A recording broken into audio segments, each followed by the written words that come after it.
It's Monday and time for math. I have just a few things for you to do today to get started. I want you to first think about this. If you were going to build a garden, maybe you're thinking of doing just that. I know we are.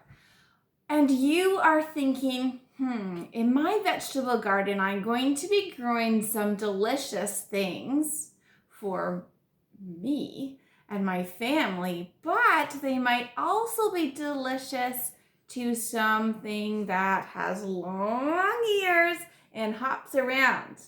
I know we're thinking about that.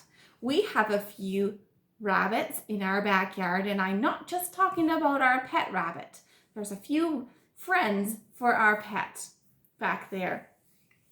Now, when we have our garden, there's something that you might consider building, and that is a fence to go around that garden.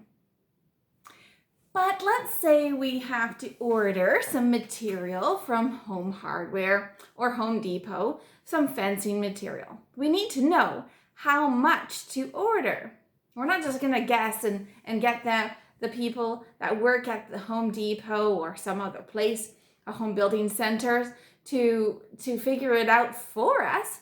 We can do that. So how would you figure out how much fencing material to order?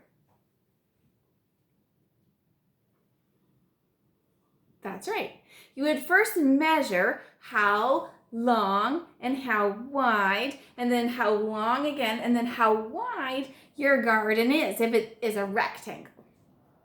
And then you would give that measurement to the building center so that they would be able to provide you with enough fencing material.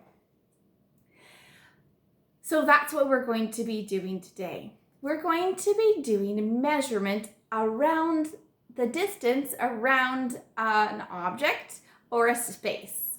That fancy word for measuring around a distance is called perimeter. So we're going to be doing some prep work, some pre-learning for perimeter, and it's going to take us a little bit step back, not too far back, to when we are adding multiple add-ins. So not just 2 add-ins, but we're going to be adding 3 or 4 add-ins together to get a sum at the end. So today you're going to be doing a measurement of a length of a line, and the line, it has a few bends in it. So in each bend, before each bend, that's called a line segment or a line piece. You're going to measure that in centimeters.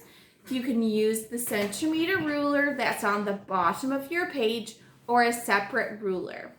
Now this ruler that's at the bottom of the page, because it is a copy of a ruler, it changed the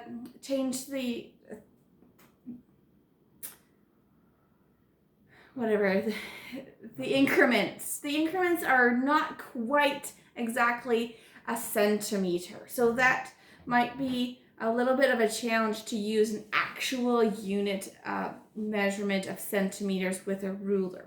I'll let you decide that, but you might be able to, or that when you use a ruler of actual centimeters, I would encourage you to go to the closest centimeter instead of worried about parts of a centimeter like half and quarters. Just go to the closest one so that you have a whole number to enter into your sum.